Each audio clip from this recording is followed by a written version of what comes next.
Y siguiendo con la programación de Radio María, a continuación les ofrecemos el Catecismo de la Iglesia Católica, dirigido por Monseñor José Ignacio Munilla.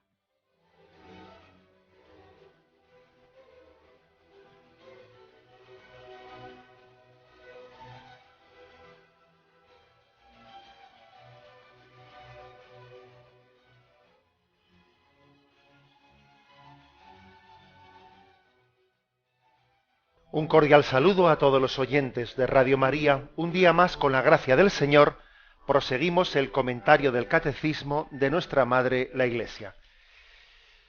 Y continuando con este apartado que tiene como título las características de la fe, y después de que ayer hablásemos de la libertad de la fe, la necesidad de la fe, la perseverancia de la fe, hoy a partir del punto 163 explicamos lo que es titulado como la fe, comienzo de la vida eterna. Son 3 puntos. El primero, 163. La fe nos hace gustar de antemano el gozo y la luz de la visión beatífica, fin de nuestro caminar aquí abajo. Entonces veremos a Dios cara a cara, tal cual es. La fe es pues el comienzo de la vida eterna. Aquí viene una cita de San Basilio. Mientras que ahora contemplamos las bendiciones de la fe como el reflejo en un espejo, es como si poseyéramos ya las cosas maravillosas de que nuestra fe nos asegura que gozaremos un día. Bueno, la afirmación es que la fe nos lleva a pregustar. A pregustar es como un adelanto del cielo. Son las arras también, las arras de la vida eterna. Acordaros de que Jesús habló del 100 por 1 en esta vida, que todo aquel que renunciase a algo en su seguimiento recibiría el 100 por 1 en esta vida y en la siguiente vida la vida eterna. Esa promesa del 100 por 1, aunque bien lo dice, con persecuciones. Recibirás el 100 por 1, pero con persecuciones. Ese 100 por 1, que alguno pretende ver, claro, traducido en una especie de consecuciones materiales, como si el seguimiento a Jesús nos fuese a hacer más ricos en bienes materiales. No, claro, no se trata de recurrir a la fe para intentar pues tener esa especie de el sueño de la gallina de los huevos de oro. Yo tengo fe para que entonces yo pueda manipularle a Dios a mi medida, para que Dios cumpla todos mis caprichos, mis deseos. Obviamente ese no es el significado del 100 por 1. Y la prueba es que Jesús dice, os daré el 100 por 1, pero con persecuciones, que es tanto como decir, mira, no como tú piensas, no como a veces nosotros pretendemos manipular a Dios. Pero sin embargo, sí os daré el 100 por 1. Entonces, ese 100 por 1, ¿en qué se traduce?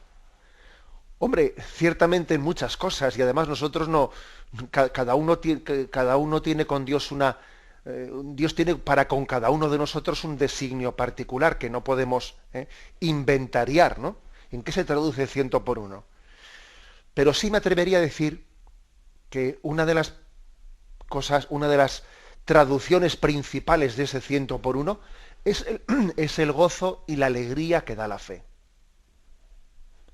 Aunque haya circunstancias muy distintas, y he dicho que Dios tiene designios diferentes para con cada uno de nosotros, pero sí me atrevería a decir que una de las realizaciones principales del 100 por 1 es vivir un adelanto del cielo en esta vida.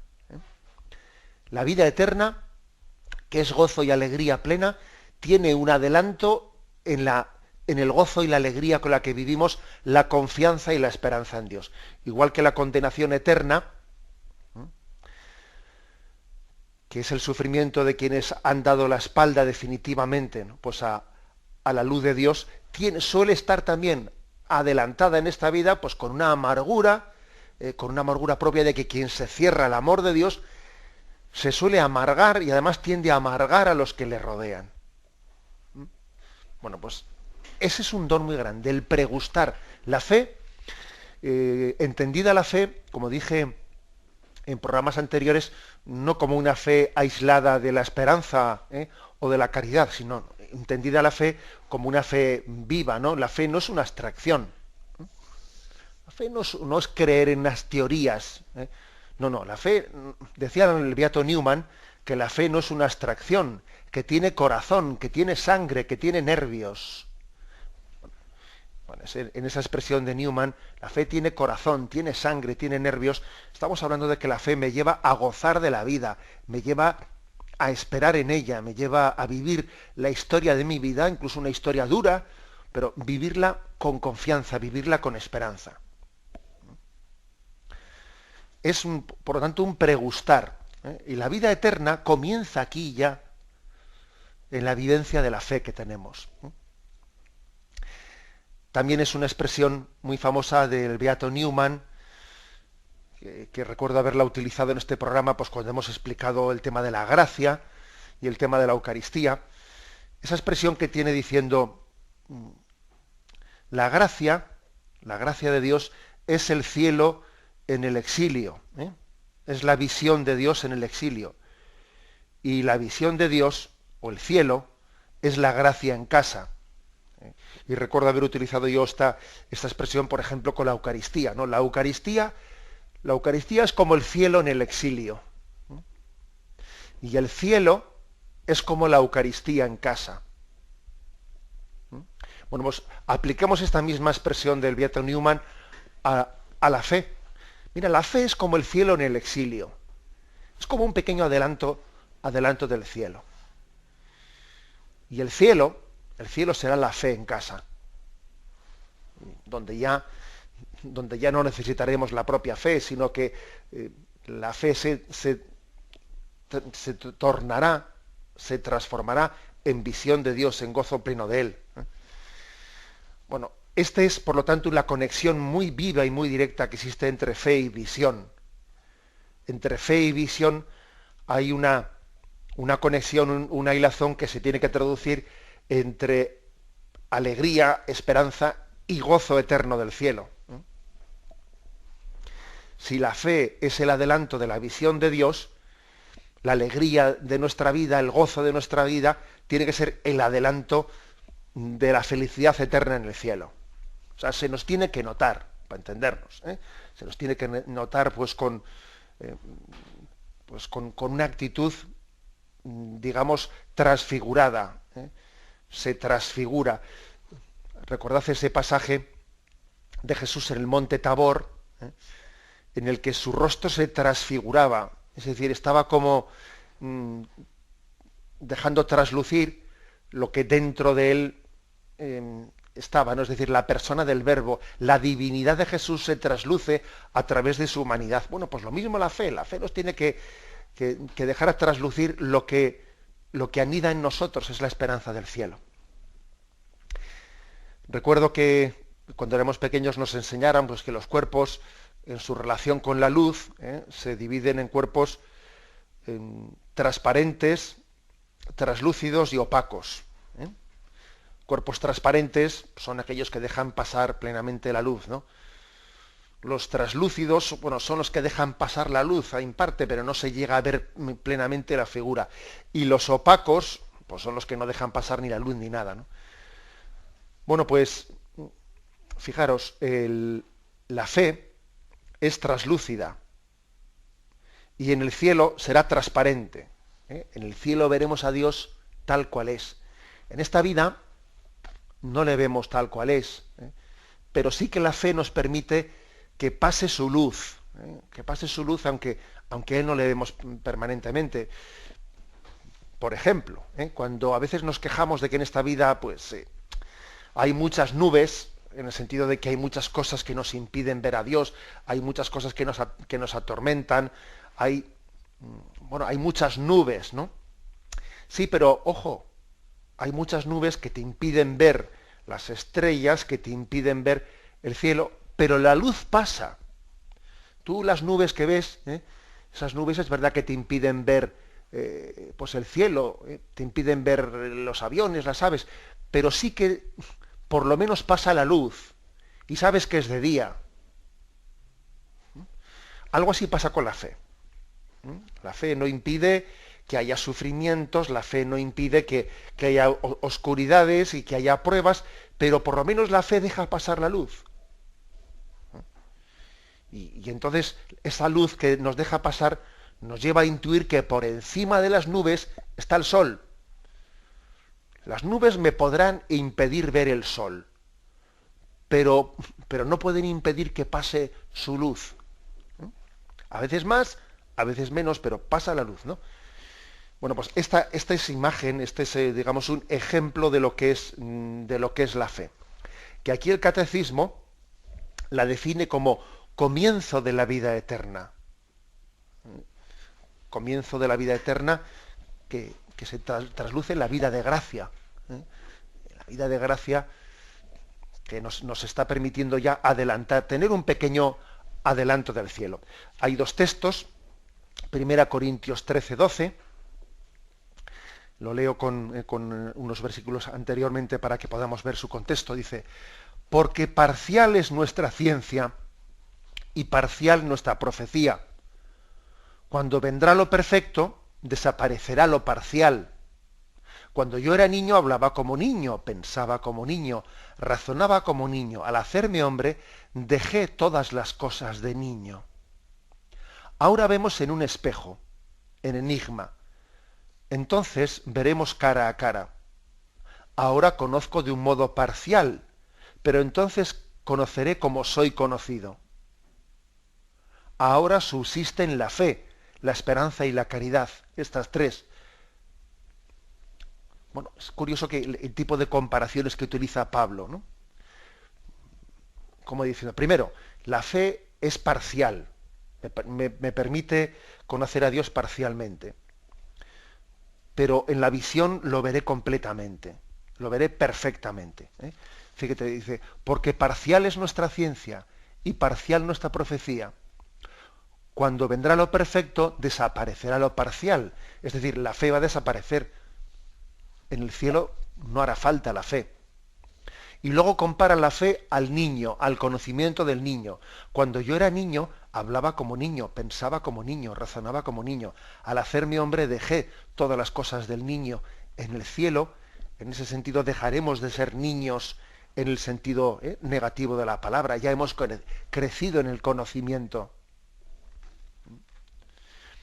Y luego también utiliza la imagen del espejo. Ahora conozco como en un espejo, en enigma, pero entonces veré cara a cara. La fe es un espejo, pero allí veremos cara a cara. Bueno, como veis, son imágenes aproximativas de San Pablo, para intentar explicarnos la relación entre fe y la visión. Otro texto que se nos ofrece, 1 Juan, capítulo 3, versículo 2. Mirad qué amor nos ha tenido el Padre para llamarnos hijos de Dios, pues lo somos. El mundo no nos conoce porque no le conoció a Él. Queridos, ahora somos hijos de Dios y aún no se ha manifestado lo que seremos. Sabemos que cuando se manifieste seremos semejantes a Él porque le veremos tal cual es.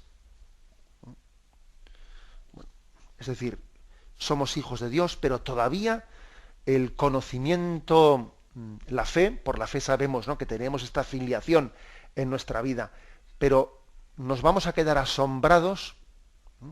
Este conocimiento parcial que tenemos, pues se va a quedar perplejo al llegar a gozar plenamente de Dios, ¿no?, de lo que supone ser hijo y disfrutar de esa condición. Que aquí es verdad que somos hijos, pero no disfrutamos, sino muy parcialmente de esa condición de hijo, ¿no? El cielo será no algo distinto de lo que es vivir en gracia de Dios aquí, no algo distinto de lo que es recibir la comunión, pero gozándolo plenamente, disfrutándolo plenamente. El gran drama de esta condición carnal que tenemos es que Dios puede estar junto a nosotros sin que nosotros lo disfrutemos, sin que hagamos de ello nuestro pleno gozo y alegría, ¿no? No será el caso del cielo, donde la presencia de Dios lo llenará todo y llenará todas las ansias de nuestro corazón de amor. Tenemos un momento de reflexión y continuamos enseguida.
Escuchan el programa Catecismo de la Iglesia Católica con Monseñor José Ignacio Munilla.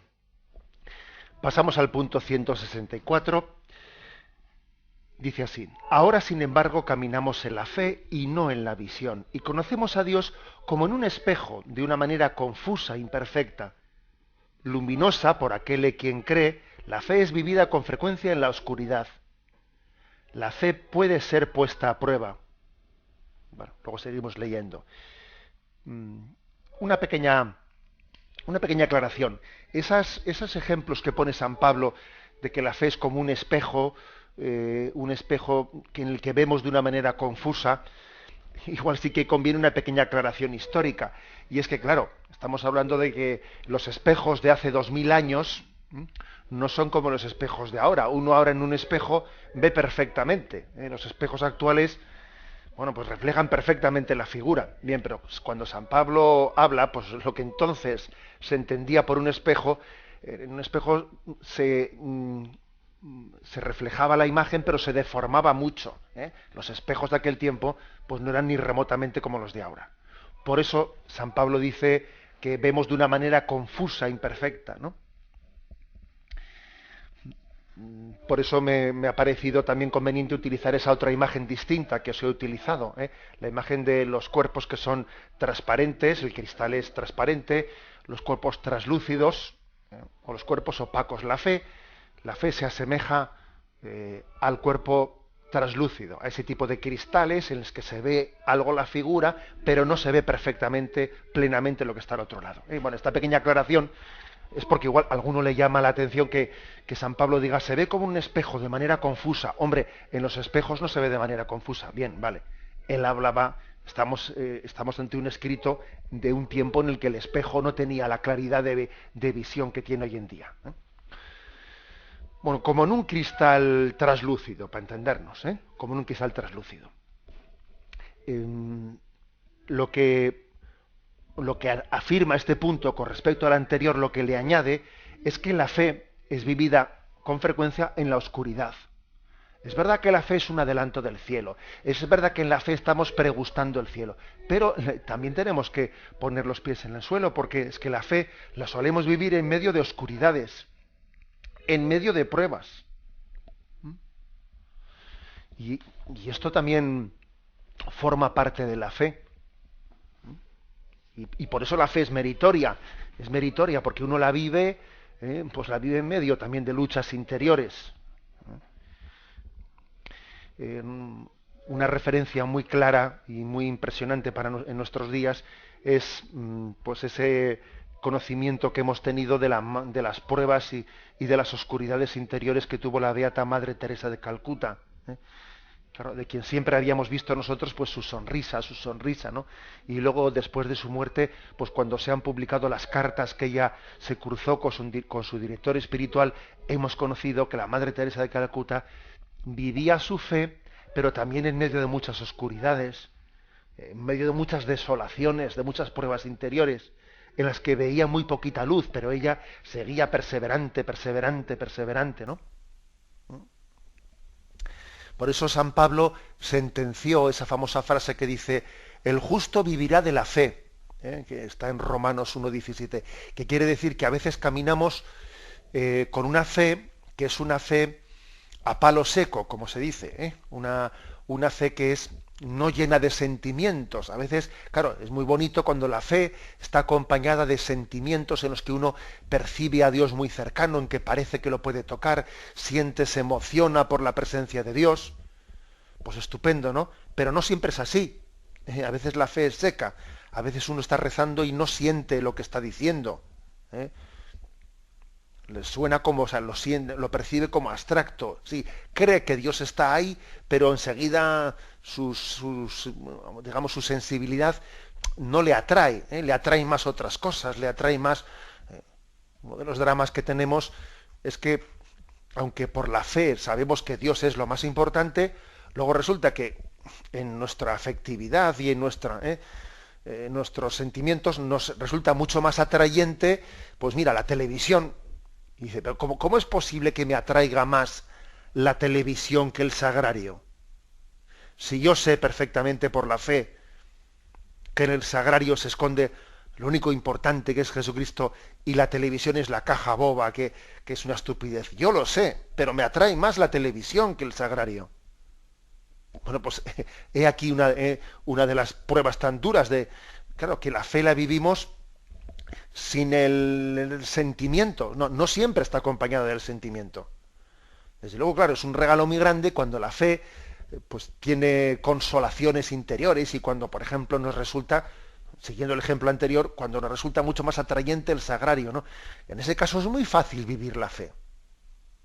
Pero claro, cuando tengo esa contradicción que mis gustos no coinciden con lo que mi fe y mi razón, ¿no? Pues entienden y profesan, claro, entonces tenemos una lucha interior. El gusto va por un lado, y mi fe y la razón iluminada por la fe van por otro lado. Y eso supone una batalla, y en esa batalla es muy importante ser perseverante.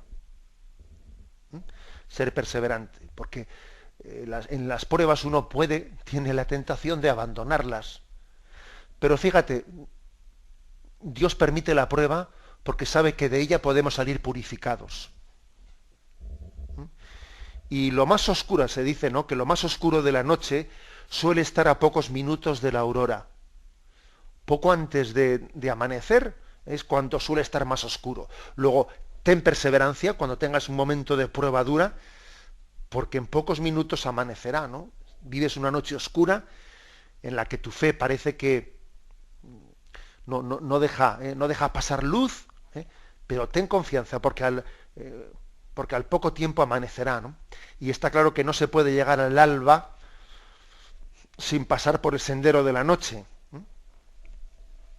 Y en esas cartas a las que me he referido de la Madre Teresa de Calcuta, hay una frase suya que yo cuando la leí me conmovió. Ella le decía a su director espiritual, ¿no?, en medio de todas las pruebas, que decía, pero si es que parece que no llego a sentir a Dios, si parece que estoy únicamente, me veo reflejada en esa frase, en ese grito de Cristo en la cruz, Dios mío, ¿por qué me has abandonado?, ¿no? Y tenía, ¿no?, pues un sentimiento de abandono, incluso un sentimiento de que Dios no le quería, etcétera, etcétera, ¿no? Tenía una noche oscura muy fuerte, ¿no? Le parecía que Dios estaba en silencio, que no hablaba, bueno, su sensibilidad estaba como bajo un peso muy fuerte, ¿no? En medio de todas esas pruebas, la Madre Teresa le escribe a su director espiritual y medio en broma le dice: yo, si alguna vez llego a ser santa, seré la santa de la oscuridad.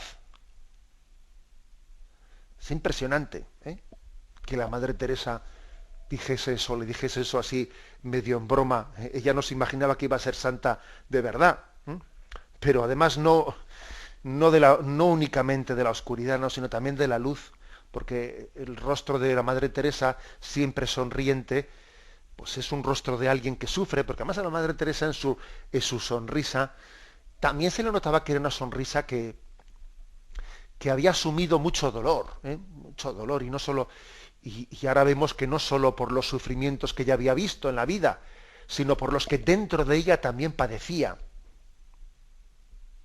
O sea que esa profecía suya, ¿no?, si alguna vez llego a ser santa, seguramente seré una santa de la oscuridad.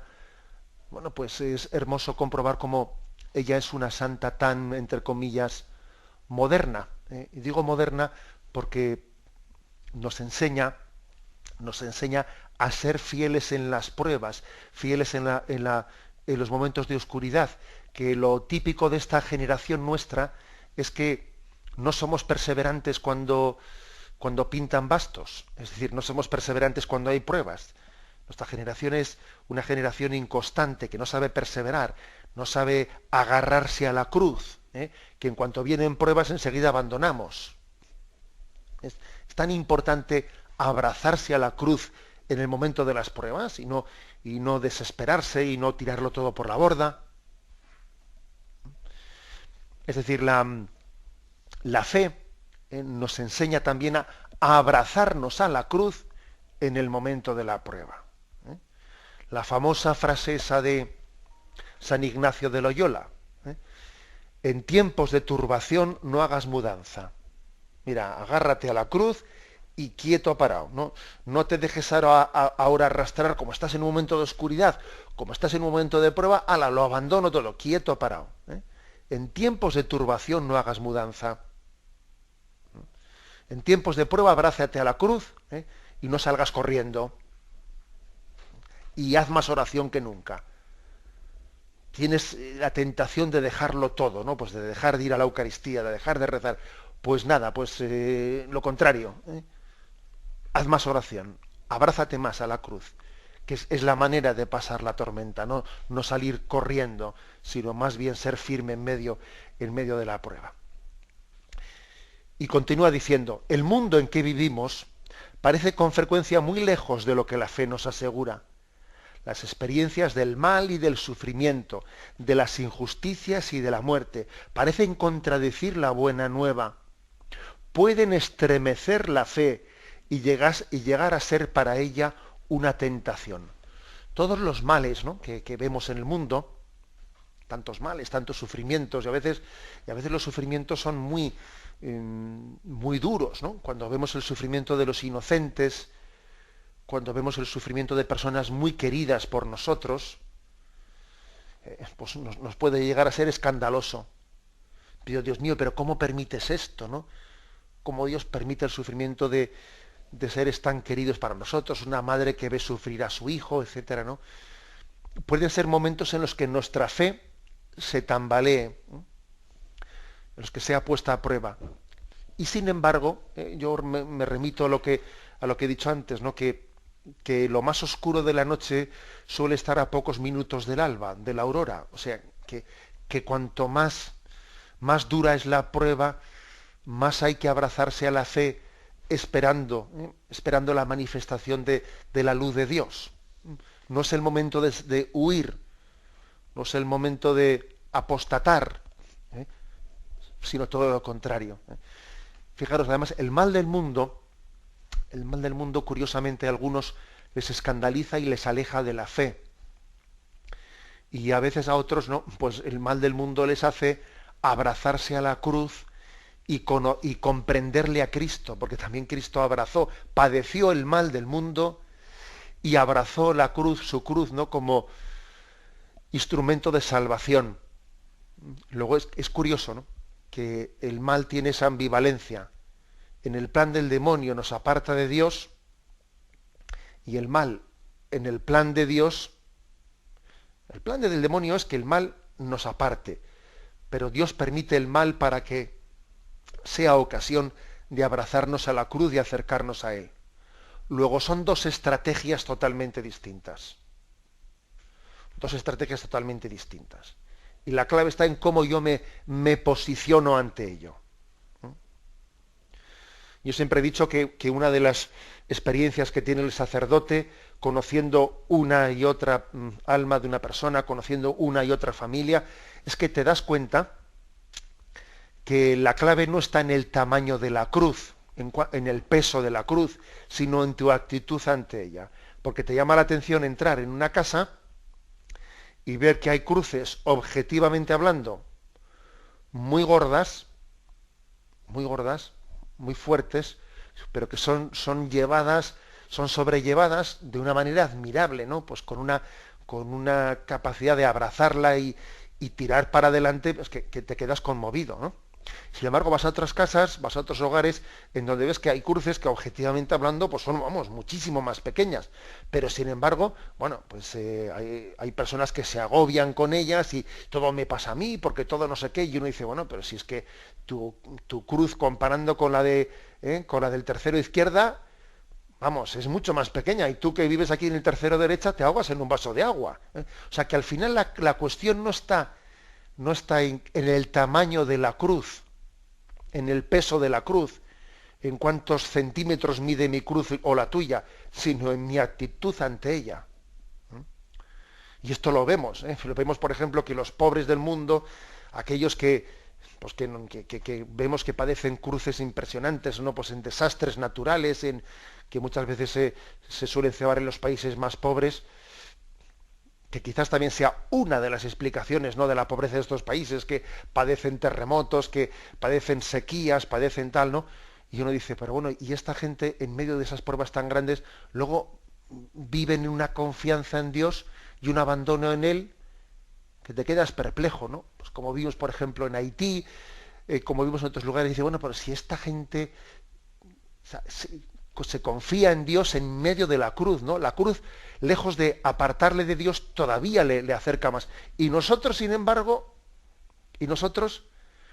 pues cualquier prueba, cualquier contradicción, ¿no?, nos revela que tengo un problema, ¿no?, pues con la hipoteca, pues claro que será gordo, no voy a decir que no sea gordo, pero compáralo con el otro, ¿eh? Y tú resulta que tu prueba te está escandalizando y apartando de Dios. Y a él la suya, que es, vamos, que infinitamente más grande, pues es que todavía le hace afirmarse más en la fe, ¿no? Es decir, que tenemos que verdaderamente darnos cuenta de que hay también una prueba, hay una pedagogía de la prueba en el sufrimiento de la vida, para purificar nuestra fe, para autentificarla. Dios permite los males para que la fe sea cribada de impurezas, para que amemos a Dios no como pretendiendo manipularle, ¿no?, sino le amemos desprendido de otros apegos y otros intereses, intereses falsos que no sean Dios mismo. Tenemos un momento de reflexión y continuaremos enseguida.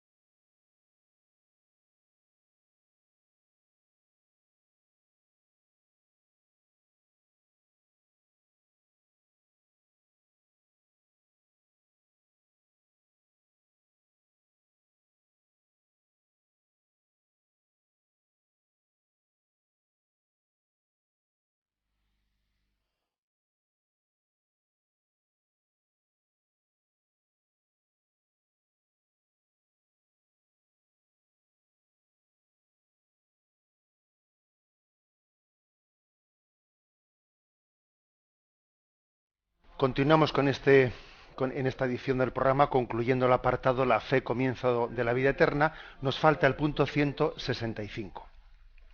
Dice, entonces es cuando debemos volvernos hacia los testigos de la fe.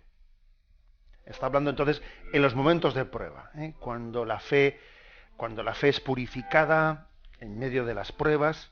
En ese momento tenemos que aprender de los testigos de la fe. Porque es que la constante de la historia de la salvación es que sí, Dios escucha la llamada del hombre, pero no suele responder a nuestras demandas, sino después de haberlas purificado, de habernos purificado. O sea, el hombre tiene una tendencia a manipular la religiosidad, a hacerla a su conveniencia. Eso quiere decir que Dios sí escucha el clamor del hombre, pero también es verdad que nos purifica para que nuestra relación con Él sea limpia, sea gratuita. No intentemos, ¿no?, servirnos de Dios para nuestros egoísmos. Bueno, por eso a veces sentimos una cierta contradicción, ¿no? Una contradicción entre ¿por qué me pasa esto? ¿Por qué me ocurre esto? ¿Por qué Dios permite que tenga esta enfermedad? ¿Por qué esto? Hay también como una purificación en nuestra vida, en el camino de nuestra vida. Bueno, pues dice, miremos a los testigos de la fe, que de ellos aprendemos. Por ejemplo, de Abraham, que creyó esperando contra toda esperanza.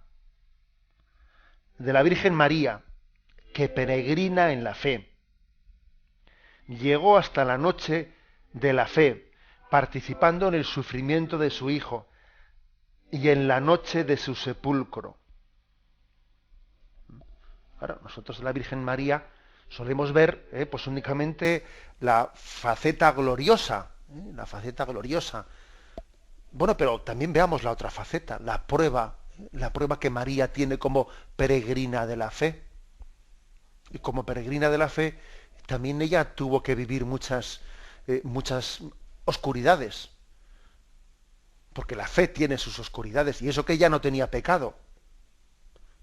Pero el ser inmaculada no le ahorró oscuridades. Cuando dice el Evangelio, María meditaba todas estas cosas en su corazón, bueno, porque no entendía ciertas cosas, ¿no? Porque todavía en la peregrinación de la fe Dios no le había llegado a dar suficiente luz, ¿no?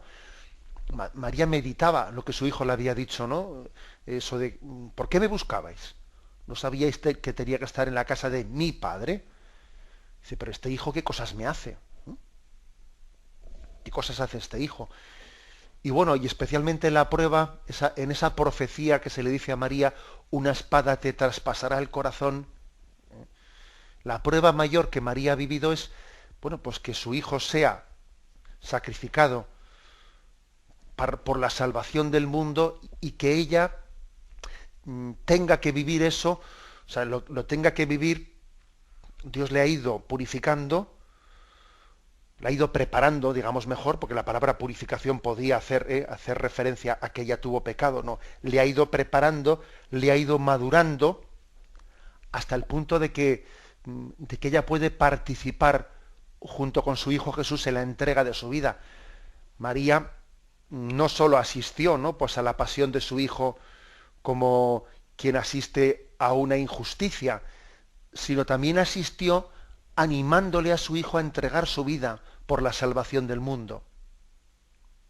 Y claro, y para llegar a eso, pues ha tenido que tener un recorrido grande, y me imagino que tuvo que tener un recorrido grande con muchas pruebas interiores y con muchas luchas interiores, porque ella también tenía un instinto de maternidad, y el instinto de maternidad es que mi hijo no sufra, que mi hijo no padezca, que a mi hijo no le hagan ningún daño. Ese es el instinto de maternidad. Pero al mismo tiempo ella, como ama a su hijo, le ama en Dios, y quiere que su hijo haga la voluntad de Dios, y quiere que su hijo complete su camino de redención del mundo. Y ahí tiene una lucha muy fuerte, tiene una noche de la fe. San Juan Pablo II, al hablar de María, dice que ella tuvo una noche de la fe. Y finalmente, después de esa noche, ella, habiéndole animado, ¿no?, a su hijo a entregar su vida por la salvación del mundo, esperó la resurrección. Esperó la resurrección. Imaginaros que, claro, una madre que no le quita al hijo de la cabeza el que vaya camino de la cruz, ¿no? Una madre que, en vez de funcionar por esa especie de instinto de protección de su hijo instintivo, que no, sino que lucha dentro de ella y dice, yo tengo que respetar y animar a mi hijo en el camino que el Padre le está trazando en su vida.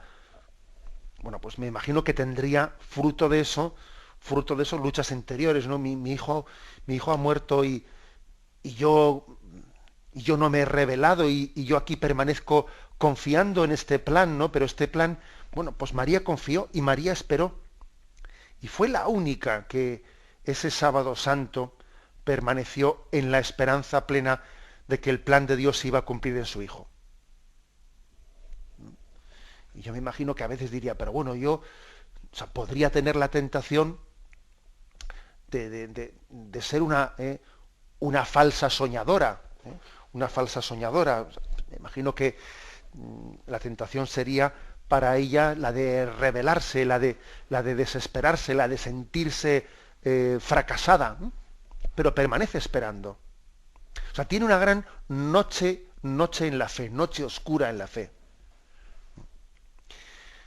Bien, estos son los testigos que nos propone aquí el Evangelio. El de la Virgen María y el de Abraham, que también Abraham, pues eso, Abraham espera contra toda esperanza, y Dios le dice, vete a la tierra que yo te mostraré, etcétera. Ya, pero no se la enseña enseguida, O sea, que es que a Abraham también le toca decir, voy, lo dejo todo, pero dame algo a cambio, ¿no? O sea, es decir, no me pidas que suelte esto sin haberme conseguido el otro. Nosotros solemos ser de los que, a ver, si tú me das por la derecha algo yo soltaré la izquierda. Pero claro, lo que yo suelte la izquierda sin que todavía tú me hayas dado por la mano derecha, es como decir, me estás pidiendo que haya un momento en el que hasta que se cumpla la promesa, yo ya haya perdido, haya tenido que renunciar al punto de partida y todavía no tengo seguro eso que tú me estás prometiendo. Pues claro que sí, así es la cosa.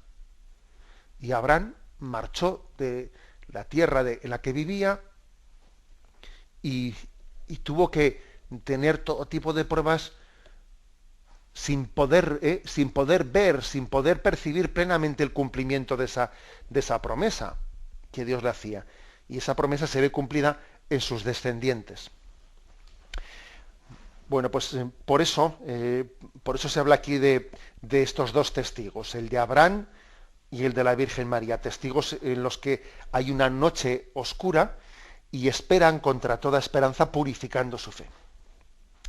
Viene aquí un texto para complementarlo de la carta a los Hebreos, capítulo 12, versículo del 1 al 2. Dice, también nosotros, teniendo en torno nuestro tan gran nube de testigos, sacudamos todo lastre y el pecado que nos asedia y corramos con fortaleza la prueba que se nos propone. Fijos los ojos en Jesús, el que inicia y consuma la fe. Es decir, también a nosotros nos toca esta carrera de la fe y nos toca pasar por la noche oscura. Ten los ojos fijos en María y en Abraham, que son nuestros testigos en la fe. Y corre con fortaleza la prueba, abraza la prueba con decisión. Abrázala con decisión. Una cruz abrazada pesa mucho menos que una cruz arrastrada. Mucho menos. Los momentos de prueba son mucho menos duros cuando dejas de mirarte a ti mismo y miras al horizonte, miras a María y miras a Abraham. Ahora, como el momento de la prueba, no hagas más que mirarte a ti mismo, y pobrecito de mí, y qué mal lo estoy pasando, y qué no sé qué, y qué no sé cuántos, así no hay quien pase la noche. Por eso la carta a los Hebreos dice, venga, a sacudirse en medio de la prueba y a mirar adelante. También nosotros, teniendo en torno nuestro tan gran nube de testigos, familiares tuyos que también te han dado un ejemplo en cómo afrontar las pruebas, los santos que la Iglesia canoniza, etcétera, etcétera, sacudamos todo lastre y el pecado que nos asedia, sacúdete, y corramos con fortaleza la prueba que se nos propone. Fijos los ojos en Jesús, el que inicia y consuma la fe. Este es el mensaje último que se nos da, que es como la promesa de que quien camina en la fe, el justo vivirá por la fe, de la fe pasará a la visión. Y en esta fe estamos pregustando, estamos teniendo un preadelanto de la vida eterna. Pero, sin embargo, es muy importante para que eso sea así, que seamos determinados, que estemos decididos, ¿no?, en ese abrazar la noche oscura de la fe, que también es una ocasión de purificación. Lo dejamos aquí, damos paso a la intervención de los oyentes. Podéis llamar para formular vuestras preguntas al teléfono 917 107 700. 917 107 700.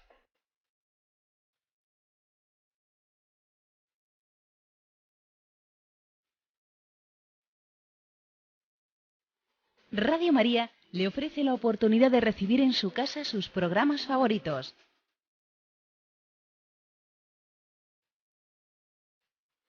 Ahora lo puede hacer a través de nuestra página web www.radiomaria.es o bien llamándonos al 902 500 518. 902 500 518. Pídanos el programa que más le interesa en cualquiera de sus emisiones, especificando el día y la hora que lo ha escuchado. Solo nos tiene que decir si lo quiere en CD de audio o CD o DVD en MP3.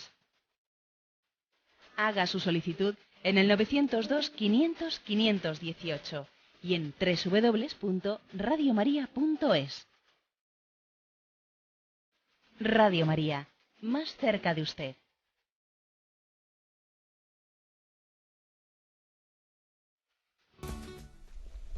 Sí, buenos días, ¿con quién hablamos? con María de Lérida. Adelante, María. Bueno, pues en principio muchas gracias al Señor por este pico de oro que le ha regalado y que además de ser el obispo de Santander es el obispo de toda España. Disfruto mucho de sus intervenciones. Entonces yo, sobre todo ayer, bueno, para mí fue el acto de fe, libre, tal, y bueno, estoy preparando unos niños de primera comunión, a ver si puedo ser breve. Y bueno, los niños tienen buena disposición, pero las familias muy alejadas, imposible casi que vengan a la misa el domingo, bueno, y ahora también el cura pues, dice, hemos de preparar también que se confiesen, son unos niños de 10 años. Y yo tengo un miedo horrible que no se vean obligados, porque claro, lo que decimos, esto obligado, yo solo quiero presentar con toda esta cosa del padre que abraza, que espera, pero no sé hasta qué punto, me parece que les tengo que dejar una puerta abierta de libertad, de ofrecerlo, pero a ver usted qué le parece. Sí, bien, vamos a ver, yo la experiencia que tengo con los niños es que los niños no tienen las dificultades que tenemos los mayores con el sacramento de la confesión, que es posible que en un primer momento hay algo de desconocido que les puede dar un cierto un cierto miedo puede darles, pero la experiencia que yo tengo como párroco es que cuando hacen la primera confesión casi el problema suele ser que quieren confesarse todos los días. Quieren confesarse todos los días después de haber hecho la primera confesión. Pueden tener un poco de apuro con la primera, pero a partir de ahí casi tienes que decirles, oye, no, que la confesión no es esto. Bueno, esto no es como tomarse un caramelo todos los días. Casi tienes que educarles en cómo saberse un poco acompasar, ¿no?, en la confesión. Por eso yo le diría a usted que no le tenga miedo a eso, porque la experiencia de los niños va a ser un poco gozosa. Es posible que como ellos tengan sus miedos y sus cosas, hay que no solo decirles un poco en teoría cómo es la confesión, sino explicárselo un poco en la práctica. Incluso creo que una catequista es bueno que con sus niños les haga como una especie de escenificación concreta de cómo es una confesión. Pues mira, suponte que tú eres el sacerdote, yo voy a hacer como si yo me voy a confesar. Pues mira, pues se le saluda a Jesús o a la Virgen María, Ave María Purísima. Y entonces, por ejemplo, le digo, mire, es la primera vez, escenificarles a los niños un poco cómo es la confesión para que le quiten pues un cierto temor, porque a veces en los hogares también a los niños se les ha hablado de, pues eso tienes que decírselo al cura, eso que has hecho, a veces se les ha dicho, en casa se les ha utilizado pues el sacramento de la confesión como que viene el coco, y hay que quitarles un poco, ¿no?, pues ciertas falsas imágenes que desde fuera hayan podido recibir. Yo eso es lo que le aconsejo a usted. O sea, que no meramente se limite a decirles, qué bueno es que os confeséis, que mira, esto es como el abrazo de Jesús. Bien, pero aparte de eso, también escenifíqueles a los niños así en concreto, cómo es, cómo se hace, qué tipo de diálogo se tiene, para que los niños le quiten cualquier miedo. Damos paso a un siguiente oyente. Buenos días. Buenos días. Sí, adelante. Don José Ignacio, mire, sí. llamo de San Sebastián. Sí. Mire, me ocurre lo siguiente. Tengo el marido de una buena amiga está ya pues muriéndose, como aquel que dice, ¿no? Él es católico practicante, pero su entorno no lo es. Claro, yo a ella le dije, oye, ¿no crees que le gustaría a tu marido que, en fin, le trajeran la extremaunción, pues que ahora hemos tenido estos 3-4 días de los mayores y tal, ¿no crees que pero esto va a creer que se va a morir? Yo estoy segura que el marido pues sabe que se va a morir. Pero claro, como aparte de que ella igual pues sí, pero su entorno pues son muy muy muy del otro lado. Uh-huh. Y claro, pues yo no sé cómo enfocarle, ¿qué se puede hacer en estos casos? Porque claro, pues visitas tampoco, pues no, claro, estando así, pues tampoco yo me atrevo a ir a visitarle, ¿no? Uh-huh. Y no sé, en estos casos, ¿qué podría hacer? Porque este es un señor, ya le digo, que es practicante, yo mismo le he solido dar la comunión muchísimas veces, y claro, pues no lo sé. Ya. Vamos a ver, yo creo que en estos casos igual, pues hombre, uno tiene que siempre coger el pulso a la situación y no se puede dar una receta para todos los casos. Pero a mí me parece que puede ser bueno también una visita, si es posible, una visita del sacerdote. O sea, el sacerdote no tiene por qué visitar a un enfermo exclusivamente la primera vez que haga la visita para darle el sacramento de la unción de enfermos. Creo que es bueno que también el sacerdote visite a un enfermo sin que sea explícitamente para darle un sacramento. Le visito para ver qué tal está, le visito pues porque forma parte de nuestro ministerio la cercanía hacia los enfermos. Luego yo creo que este tipo de distancias pues se tiene que comenzar pues por hacer una visita que no tenga la intencionalidad de administrar un sacramento. Luego ya veremos a ver. Entonces, si el sacerdote, y máxime teniendo una mujer creyente, etcétera, ¿no? Pues el sacerdote se hace presente, al poder ser estando la mujer presente en casa, etcétera, y ya es un primer paso. Yo recuerdo en mi vida, en mi experiencia parroquial, de haber forzado, ¿no? Pues forzado, hombre, con prudencia siempre, ¿no? Pero bueno, haber forzado algunas visitas que dice, bueno, voy a ir a visitarle en el hospital, aunque oye, nadie me haya invitado a que vaya, pero tampoco está prohibido hacer una visita, ¿no? ¿Y cuántas veces he escuchado el agradecimiento de esos pequeños atrevimientos que has tenido? Pequeños atrevimientos también que, como digo, hay que sopesar cada caso concreto. Y si uno dice, igual no es prudente que yo vaya, que vaya al sacerdote, que siempre, no sé, tiene un estatus el que es más fácil entrar, ¿no? Suele costar, ¿no?, dar un poco el plácet, pero luego se agradece muchísimo, ¿no?, el haber tenido esa pequeña osadía de hacer una visita. Yo lo recuerdo incluso con familias muy complicadas, con familias muy complicadas en las que te has hecho presente y luego cómo te lo han agradecido, pues porque después fallece su ser querido y les queda el buen sabor de boca, pues que sabiendo que esa persona era creyente, etcétera, pues tú has tenido, le has hecho presente también eso que él estimaba más y eso que él amaba más, ¿no? Bueno, yo creo que quizás el consejo es que haga usted, o que hablando con el párroco, ¿no?, le plantee esa situación. Damos paso a un siguiente oyente. Buenos días. Buenos días. Sí, padre. Adelante, le escuchamos. Mire, soy de un pueblo de aquí de Zamora. Me ha pasado algo en el cual estoy perdiendo mucha fe. Soy muy creyente porque he hecho lo que llaman los cursillos de la palabra.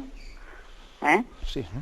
Pero me han criticado mucho, me he sentido muy mal, me han llegado a pegar, pero no el sacerdote, perdón. Ha sido fuera alguien. Pero ha sido en la misma iglesia. Entonces me encuentro tan mal, que hasta temo por mi vida. Y creo mucho en Dios, pero mucho, pero mucho.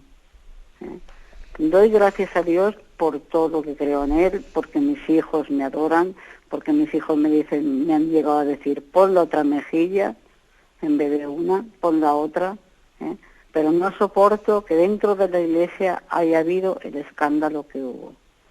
Es algo para mí sagrado, y lo siento si he ofendido a alguien en este momento. Tengo a mi marido enfermo de corazón, no hago la palabra por eso, pero me siento tan mal, que no sé a dónde acudir. He ido a psiquiatras, me estoy en tratamiento, pero me siento muy mal. De acuerdo. Mire, pues yo creo que cuando usted me ha dicho, ¿no?, que se sentía tan mal, ¿no?, que incluso temía por su vida, bueno, pues yo pensaba darle, en cuanto que he escuchado esa palabra, pensaba darle también el consejo que veo que usted ya ha recurrido a él, ahí al médico, porque siempre se suele mezclar de alguna manera lo que son pues los motivos externos que nos han puesto a prueba, pero también luego a veces se mezclan pues con determinados desequilibrios que han generado dentro de nosotros, con lo cual ya el problema es doble. Por una parte, el elemento externo que desencadenó el problema, pero también está el elemento interno, es decir, que cuando hay una depresión, cuando hay un tipo de desequilibrio, eso ya es un problema en sí mismo, que ya, aunque tuviese un origen en lo otro, pero es otro problema distinto, que hay que tratar también. Hay que tratar, o sea, yo creo que hay que ser muy humilde. Es muy importante y es muy necesario ser humilde para decir, a ver, en este momento de mi vida noto que hay un desequilibrio y yo tengo que reconocer humildemente que necesito una ayuda, y una ayuda médica. Y aunque nos vemos muchas veces pues muy humillados, teniendo que tomar unas pastillas, pero lo acepto, lo acepto. O sea, la santificación de muchas personas que han podido tener ciertos desequilibrios pasa por la aceptación de esa realidad, no por negarla, no por darle la espalda. A veces nos ocurre a los sacerdotes que cuando damos un consejo espiritual a alguien que tiene una depresión, vemos que esa persona se resiste a aceptarlo, ¿no? Usted no, yo lo que quiero es que me dé un consejo espiritual, pero no me diga que vaya al médico. No, oiga, las dos cosas son necesarias. Bueno, eso dicho por un lado. Y en segundo lugar, también es el consejo espiritual que le doy es el siguiente, ¿no? O sea, no se quede atorada en el pasado. Pudo ocurrir en la parroquia pues un hecho grave, hubo un enfrentamiento, incluso hubo más que palabras. Bueno, pues fue algo triste, y además que en una comunidad parroquial ocurren esas cosas, pues es muy triste. Bien, pero mire, la tentación es quedarse atrapado en el pasado.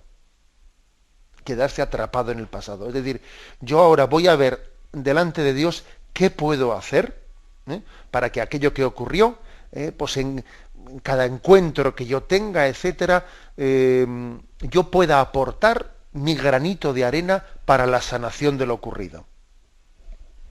Yo creo que el Espíritu del Señor nos hace mirar adelante, ¿no? Y el Espíritu de Satanás nos hace mirar atrás.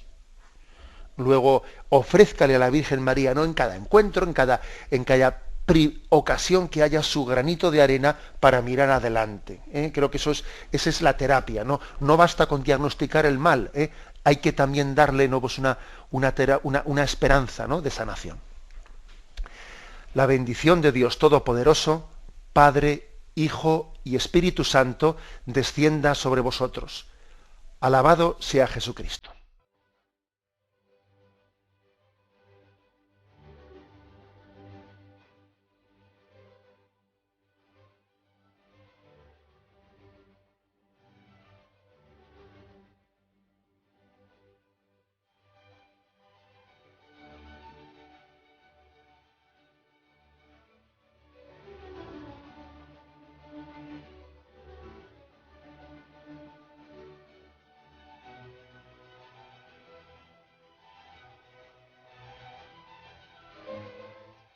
Han podido escuchar en Radio María el Catecismo de la Iglesia Católica, dirigido por Monseñor José Ignacio Munilla.